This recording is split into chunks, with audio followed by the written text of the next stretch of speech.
We're talking about computer science and the study of algorithms. Imagine if a student's pen could become a camera and capture audio and video.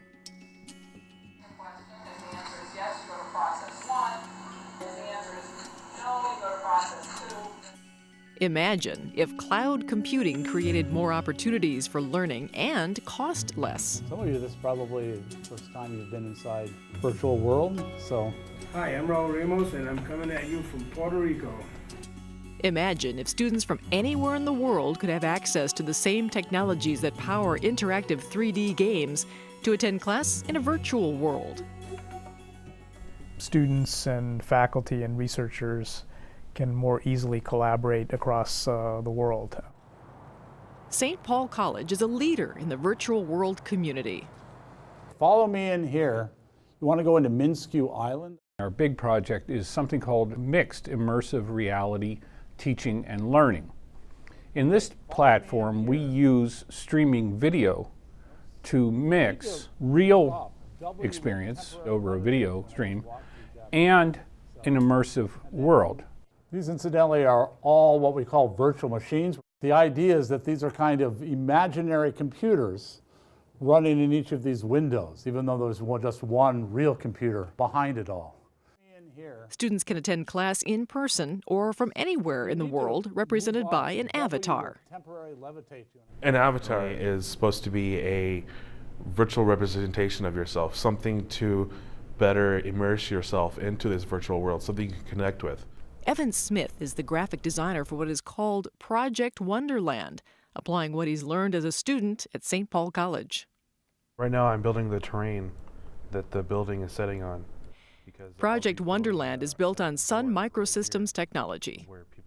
It's a tool set, essentially, that's open source software distributed freely by Sun Microsystems that is very secure. Sun also offers a secure environment for the Minnesota State Colleges and Universities system-wide area network through its thin client cloud computing model.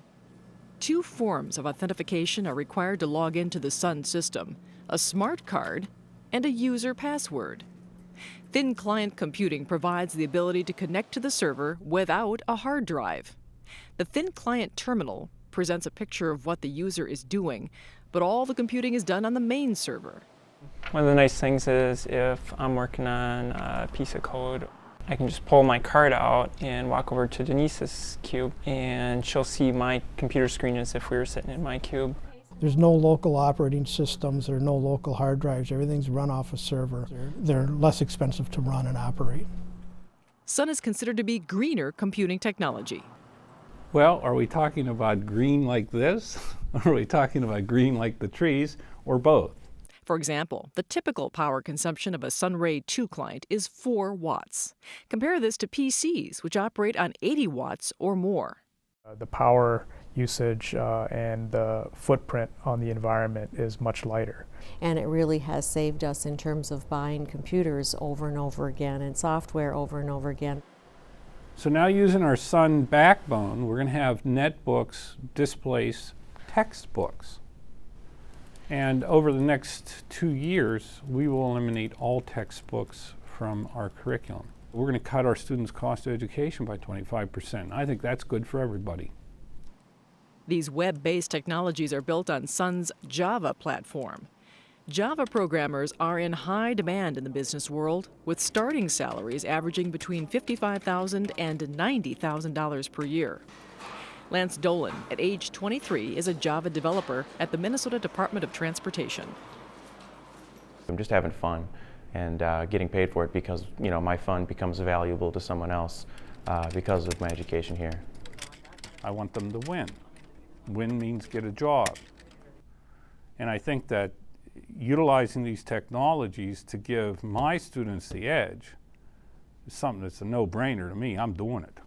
Imagine if cloud computing created more opportunities for learning and cost less. Imagine if students could network in a virtual environment to design a solution to a problem. Imagine if all the needed tools were at their virtual fingertips. Imagination becomes a reality with the vision of the Minnesota State Colleges and Universities Information Technology Services.